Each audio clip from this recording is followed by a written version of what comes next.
Hello friend, good morning. कैसे हो आप सभी? आई होप सब बढ़िया होंगे। मैं भी एकदम मस्त हूँ और स्वागत करती हूँ आपका अपने यूट्यूब चैनल वामिका अनुनेगी पर, देवभूमि उत्तराखंड के टिहरी जिले के खूबसूरत से गांव हटवाल गांव से। तो फ्रेंड, हमने भी अपने घर का सारा काम निपटा दिया है और अब हमारी तैयारी हो गई है जंगल की तरफ जाने का। पहाड़ का जीवन संभव नहीं है, पहाड़ के जीवन में सरलता भी है, स्वभाव भी है, तो कठिनाइयाँ भी हैं। तो अब हम दूर जंगल की तरफ जा रहे हैं हरी घास लेने के लिए। सूखी घास तो हमने स्टोर कर रखी है, लेकिन सर्दियों के टाइम पे हरी घास बहुत कम ही मिलती है, तो इसलिए हम दूर के जंगलों से हरी घास इकट्ठा करके लाएंगे और अपनी गाय भैंसों के लिए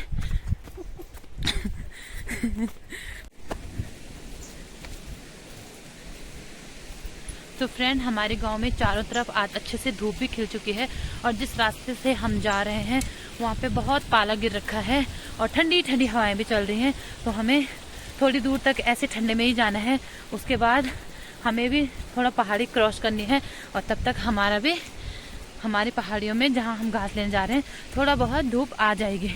कल से मौसम काफ़ी ठंडा है, तो चारों तरफ पाला ही पाला गिर रखा है और इतना गिर रखा है कि आप अनुमान लगा सकते हो कि बिल्कुल कांच बन रखा है, -0 डिग्री हो रखा है।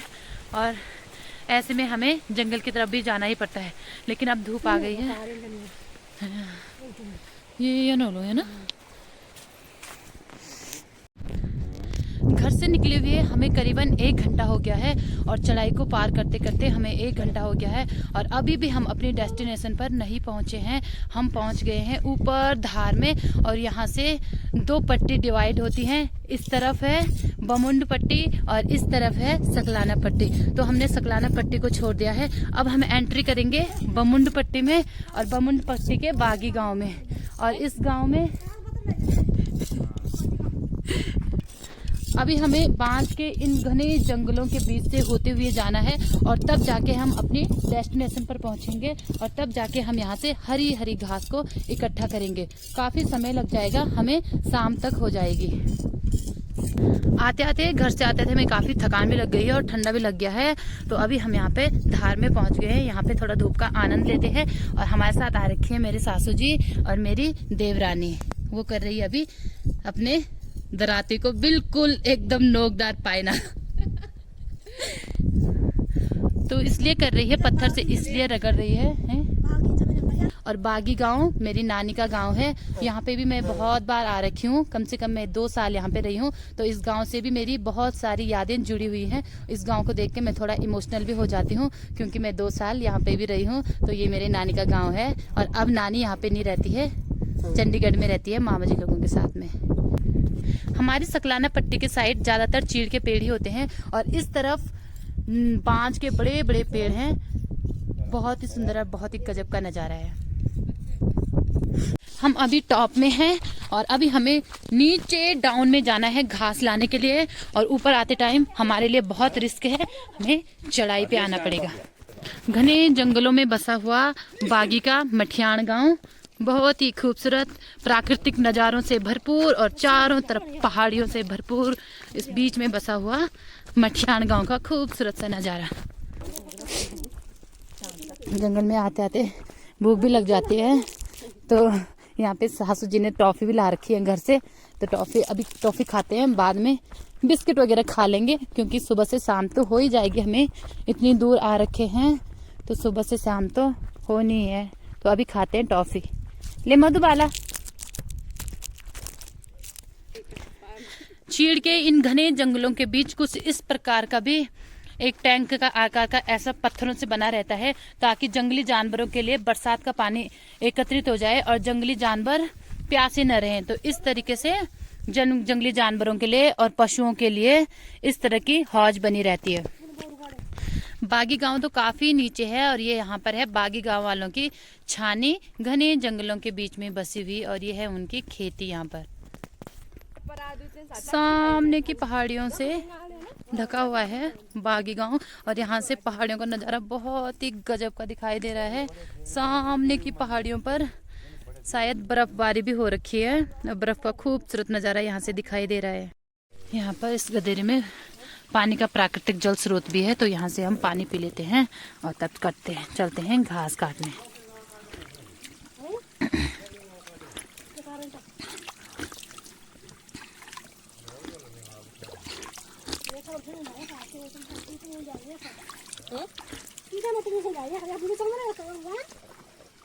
कावर नहीं बनाया ना। रिंगाल का खूबसूरत सा जंगल है और यहीं से हम रिंगाल काटेंगे। रिंगाल के पेड़।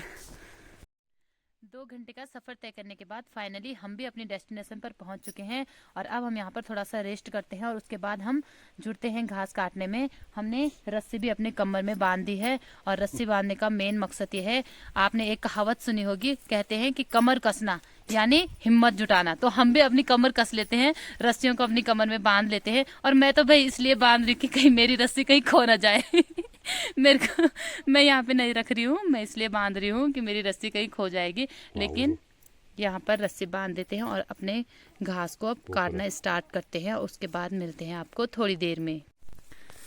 देवरानी ने भी यहाँ पर स्टार्ट कर दिया है घास काटना और अब मैं भी काटती हूँ। मैं इस वाले पे काटूंगी और देवरानी इस वाले पे काट रही है मेरी।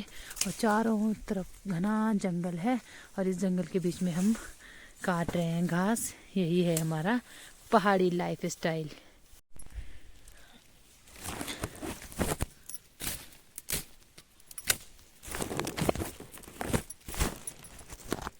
एक बजे टाइम है क्या?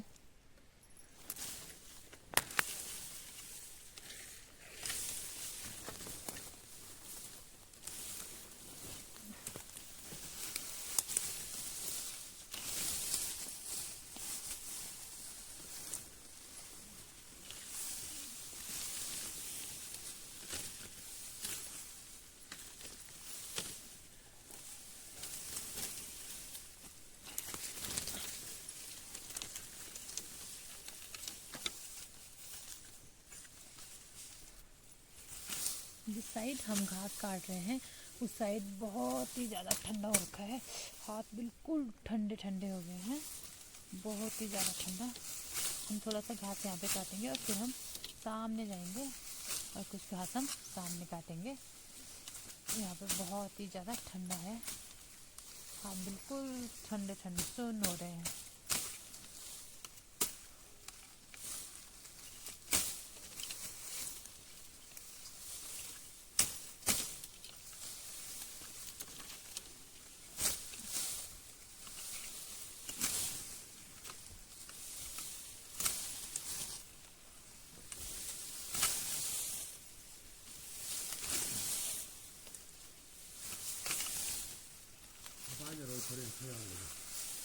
ठंडा लगा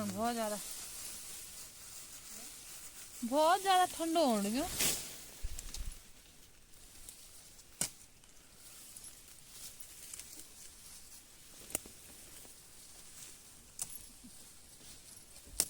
फिसलन भी बहुत भयंकर हो रही है। हाँ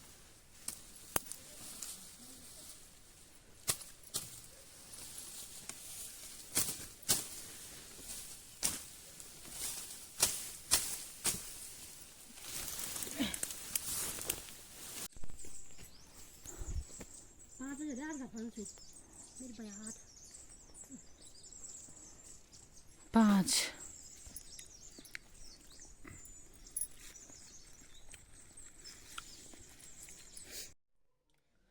तो फ्रेंड हम भी फाइनली घर में पहुंच गए और बहुत ही ज़्यादा थकान लग रखी है। बंशी भी काफ़ी रो रहा था और अभी चुप्पी चुप्पी भी हो गया है। तो फ्रेंड आई होप आपको मेरी वीडियो पसंद आए। वीडियो पसंद आए तो उसको लाइक करें, कमेंट करें, अपने दोस्तों के साथ शेयर करें। मैं अनु लेगी मिलती हूँ आपको अपनी अगली नई वीडियो में। तब तक के लिए जय देवभूमि उत्तराखंड।